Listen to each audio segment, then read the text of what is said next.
안녕하십니까. 11월 12일 화요일 말씀 묵상 함께 시작하겠습니다.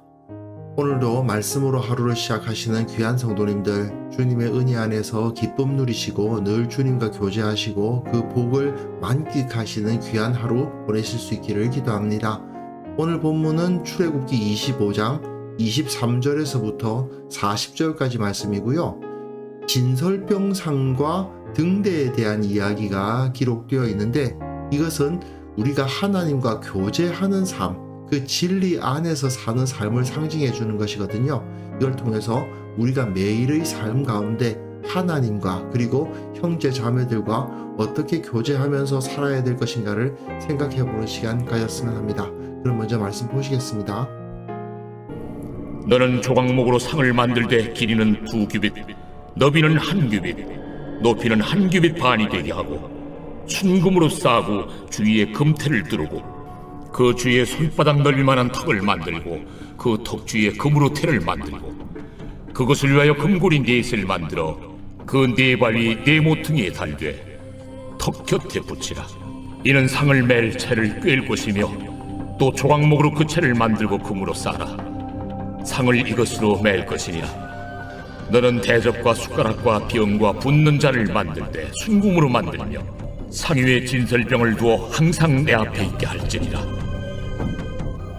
너는 순금으로 등잔대를 쳐 만들되 그 밑판과 줄기와 잔과 꽃받침과 꽃을 한 덩어리로 연결하고 가지 6을 등잔대 곁에서 나오게 하되 다른 3가지는 이쪽으로 나오고 다른 3가지는 저쪽으로 나오게 하며 이쪽 가지에 살구꽃 형상의 잔 셋과 꽃받침과 꽃이 있게 하고 저쪽 가지에도 살구꽃 형상의 잔 셋과 꽃받침과 꽃이 있게 하여 등잔대에서 나온 가지 6을 갖게 할지며 등잔대 줄기에는 살구꽃 형상의 잔 넷과 꽃받침과 꽃이 있게 하고 등잔대에서 나온 가지 6을 위하여 꽃받침이 있게 하되 2가지 아래에 한 꽃받침이 있어 줄기와 연결하며 또 2가지 아래에 한 꽃받침이 있어 줄기와 연결하며 또 2가지 아래에 한 꽃받침이 있어 줄기와 연결하게 하고 그 꽃받침과 가지를 줄기와 연결하여 전부를 순금으로 쳐 만들고 등잔 7을 만들어 그 위에 두어 앞을 비추게 하며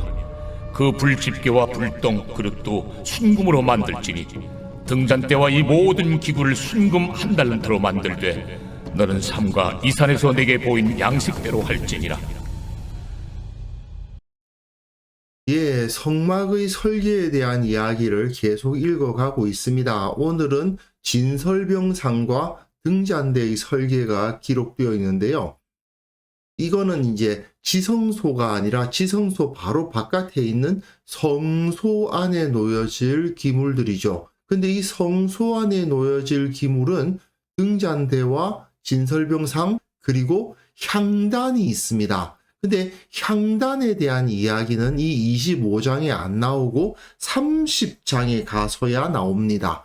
그래서 이 향단은 조금 성격이 다른 것이면서 다른 중요성을 가지고 있다라는 것을 알 수가 있어요. 어쨌든 오늘 본문에서 나오는 이 진설병상과 등대는 하나님의 은혜 안에서 주님과 교제하는 삶, 그리고 하나님의 빛 안에서 살아가는 삶을 상징적으로 보여주고 있습니다. 23절부터 30절까지는 진설병상에 대한 가르침인데요. 조각목으로 상을 만듭니다. 근데 길이는 2규빗, 너비는 1규빗, 높이는 1규빗 반입니다. 어제 우리가 살펴보았던 언약궤보다 조금 작습니다. 언약궤는 2규빗이 아니라 2.5규빗이었고요. 너비가 1.5규빗이었죠. 높이는 같습니다. 높이는 1규빗 반으로 똑같은데 언약궤보다 조금 그 차지하는 공간은 작고 상이니까 언약궤는 하나의 상자인데 이거는 다리가 있는 테이블입니다. 그것은 다 순금으로 싸고 주위에는 금테를 두르고 그 주위에 손바닥 넓이만한 턱을 만들고 그 턱 주위에 금으로 테를 만들라고 되어 있습니다. 대충 이렇게 생각하시면 됩니다. 이게 이 상이 만들어져 있고 여기에 이렇게 높이가 있는 턱이 있죠. 그런데 나중에 설명드리겠습니다만 진설병이 이런 형태로 놓였을 가능성은 좀 없습니다. 나중에 조금 더 설명해 드릴게요. 그것을 위하여 금고리 넷을 만들어 내 발 위에 내 모퉁이에 달라고 되어 있죠. 여기에 고리가 달려 있어서 채를 꿰어서 옮길 수 있도록 하고 있고요. 조각목으로 채를 만들고 금으로 싸서 상을 이것으로 맬 것이니라. 그리고 대접과 숟가락과 병과 붓는 잔을 만들어라고 되어 있는데, 여기 보시면 여긴 대접이 안 나타나 있는데요. 여기 이렇게 대접이 있었을 것이고 잔이 놓여져 있을 것이고 여기에 유향을 놓았을 것이다 라고 봅니다. 또는 이 빵 위에 직접 유향을 놓고 여기에는 잔을 두어서 물을 마실 수 있도록 하지 않았을까, 그렇게 생각하기도 합니다. 왜냐하면 이 진설병을 먹는 것을 통해서 하나님과 교제하는 것을 상징적으로 나타냈기 때문입니다. 그런데 문제는 레위기의 기록에 의하면 조금 전에 보셨다시피 이 빵이 이런 형태였을 것이라고 보기가 힘듭니다. 왜냐? 고운 가루, 밀가루를 가져다가 떡 12개를 굽는데 각 덩이를 10분의 2에바로 합니다. 10분의 2에바가 얼마냐? 이 당시 사람들이 10분의 1에바 단위로 가루를 많이 다루었던 것 같아요. 그런데 10분의 1에바가 2.2리터 정도 되거든요. 10분의 2에바면 4.4리터입니다. 밀가루만 4.4리터입니다. 이것을 부풀리지 않은 무교병이라 하더라도 말이죠. 밀가루에다가 물을 붓고 반죽해서 만드는 것인데 4.4리터의 밀가루를 가지고 만든 빵이 이렇게 조그마할 수가 없죠. 이게 너무 작습니다.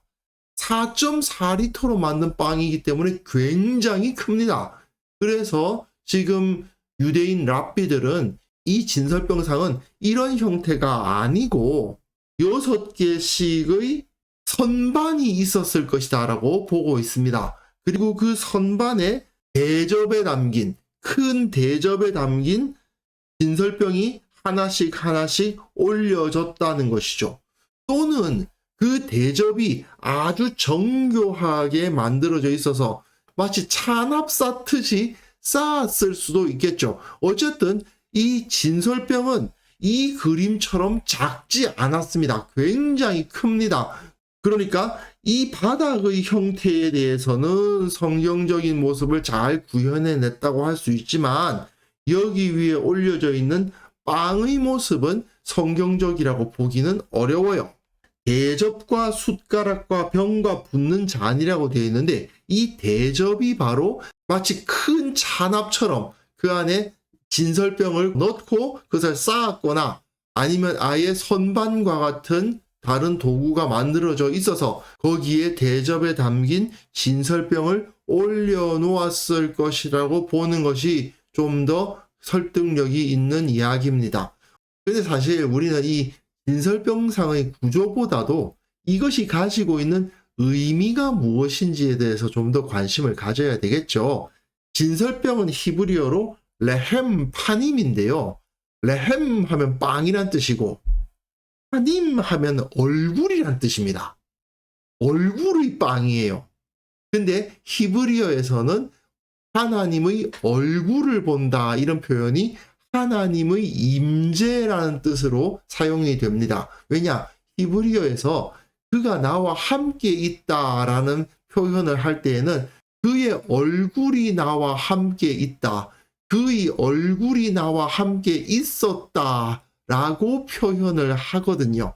그래서 아담과 하와가 범죄한 이후에 하나님의 낯을 피하여 동산 나무 사이에 숨었다는 기록이 나와 있습니다. 창세기 3장 8절을 보시면 아담과 하와가 하나님의 얼굴을 피하여 동산 나무 사이에 숨는 모습을 볼 수 있습니다. 이것은 하나님과 함께 있지 않으려고 했다는 뜻이죠. 하나님과의 교제 가운데 있지 않게 되었다. 그러니까 이것이 임재의 빵이라고 번역이 되는데 얼굴의 빵, 임재의 빵, 하나님과 함께 먹는 빵인 거예요. 하나님과 함께 먹고 마신다는 것이 가지고 있는 의미는 하나님과 교제한다는 의미죠. 그러니까 이 성소 안에 들어가서 하나님과 함께 교제하고 하나님과 함께 산다는 것을 상징적으로 보여줍니다. 결국 제사장들이 그 성소에 들어가서 이 진설병을 먹음으로써 이스라엘은 하나님과 친밀한 교제 가운데 있음을 나타내는 것이었습니다. 그 다음에는요, 등잔대에 대한 설계도가 나오는데요. 너는 순금으로 등잔대를 쳐 만들되 그 밑판과 줄기의 잔과 꽃받침과 꽃을 한 덩이로 연결하라고 되어 있죠. 여기서 우리가 주목해야 되는 것은 나무로 만들어서 금으로 입히는 게 아니고 이건 그냥 하나의 순금 한 덩어리입니다. 이 한 덩어리는 39절에 의하면 등잔대와 이 모든 기구를 순금 한 달란트로 만들라고 되어 있어요. 등잔대를 순금 한 달란트로 만들되 거기에 보조 기구들이 조금씩 달려 있거든요. 그것까지 다 합쳐서 순금 한 달란트를 가지고 쳐서 만들라고 되어 있습니다. 그러니까 하나의 금덩어리입니다. 근데 한 달란트가 얼마냐? 34kg이에요. 순금 34kg입니다. 이 당시의 금 재련 기술이 지금처럼 좋았을 리는 없지만 지금보다는 좀 불순물이 많이 섞여 있는 금이었다 하더라도 말이죠. 순금 34kg이면 우리나라 지금 돈으로 한 50억 정도 될 것 같거든요. 성소에 있는 모든 기물들 중 가장 비싼 기물이라고 할 수 있습니다. 그래서인지 지금까지도 이스라엘의 상징물로 사용되는 게 언약궤의 모습이 아니라 등잔대, 메노라의 모습입니다. 이게 바로 등잔대의 모습이죠. 가지 6을 등잔대 곁에서 나오게 하되 다른 3가지는 이쪽으로 나오고 다른 3가지는 저쪽으로 나오게 하라고 되어 있거든요. 이 등잔대가 줄기가 서 있고 이렇게 이 3가지가 나옵니다.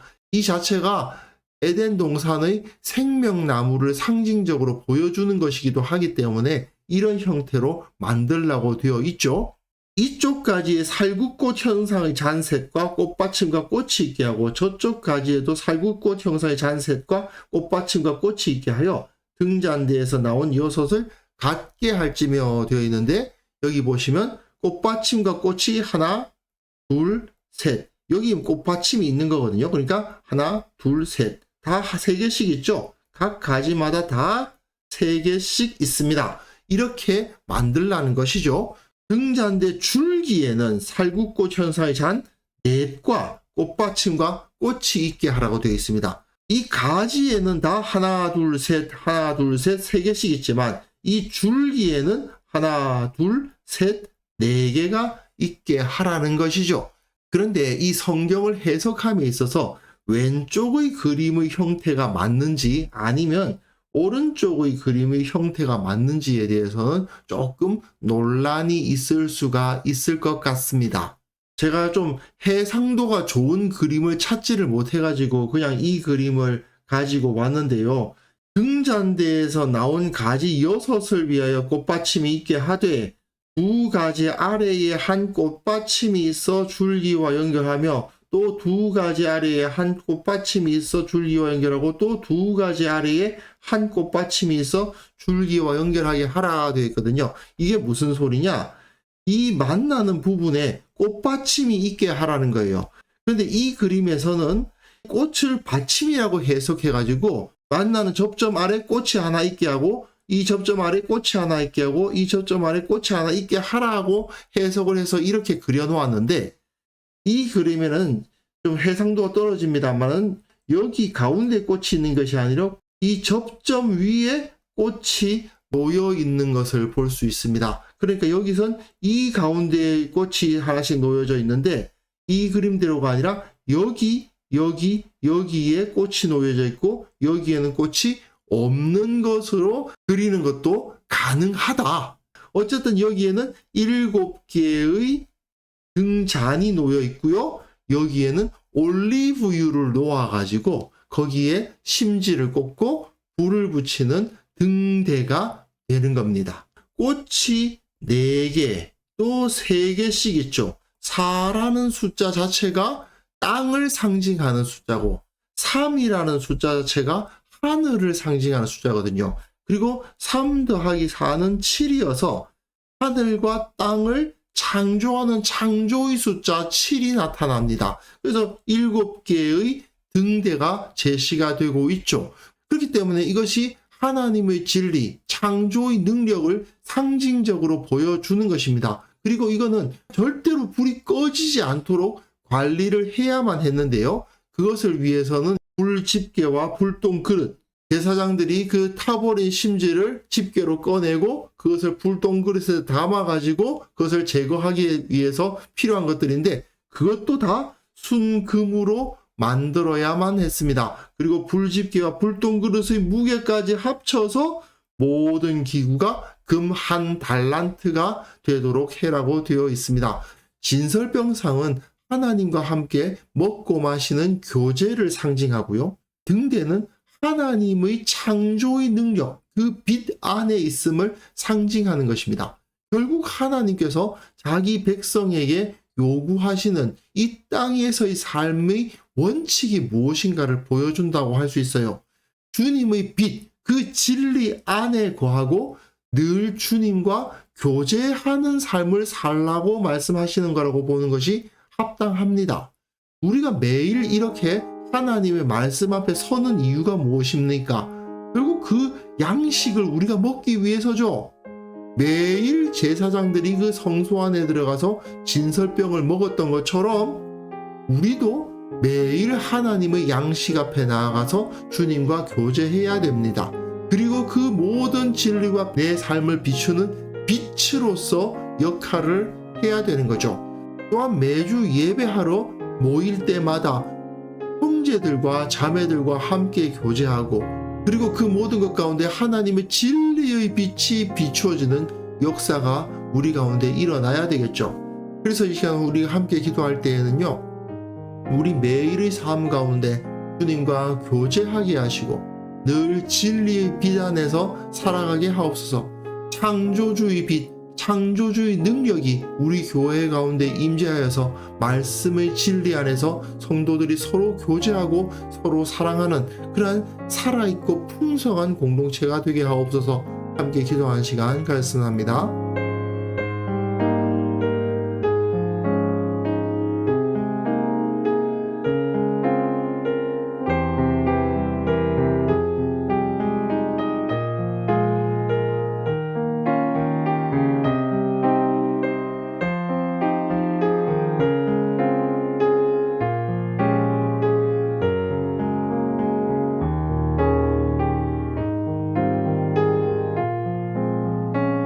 하나님 아버지, 매일의 삶 가운데서 말씀으로 기도로 주님과 교제하는 것이 끊어지지 않도록 도와주옵소서. 늘 진리의 빛 안에서 살아가며 주님과 교제하고 주님의 손 꼭 붙들고 살아가는 우리 모두가 되게 하여 주옵소서. 우리 교회에 속한 모든 성도들 늘 말씀의 진리 안에서 살아갈 수 있도록 도와주시고 또한 서로가 서로를 사랑함으로 말미암아 늘 얼굴 보기를 원하고 축복하고 서로를 위해서 기도하는 그러한 사랑이 풍성한 공동체가 될 수 있도록 우리 교회 위에 성령을 부어 주옵소서. 한국교회에 속한 모든 교회들 참으로 그 사랑과 진리 안에서 거룩함을 회복하게 도와주시고 이처럼 하나님과 함께 교제하는 성도들로 말미암아 이 세상 가운데 주님의 영광이 드러나는 그런 역사를 일으켜 주옵소서. 아버지 하나님 이렇게 매일 주님의 말씀을 묵상합니다. 이 시간이 영적인 진설병상 앞에 서는 시간이 되게 하여 주시고 이 시간이 주님의 빛을 받아서 주님의 능력을 힘입는 기회가 될 수 있도록 은혜 위에 은혜를 내려 주옵소서. 오늘 하루 살아가는 그 모든 삶 가운데서 주님께서 동행하여 주시고 우리를 만나 주시고 교제하여 주시고 힘 주시고 격려하시고 이 세상 가운데서 예수님처럼 살아가기에 부족함이 없게 하옵소서. 감사드리옵고 예수님의 이름으로 기도합니다. 아멘.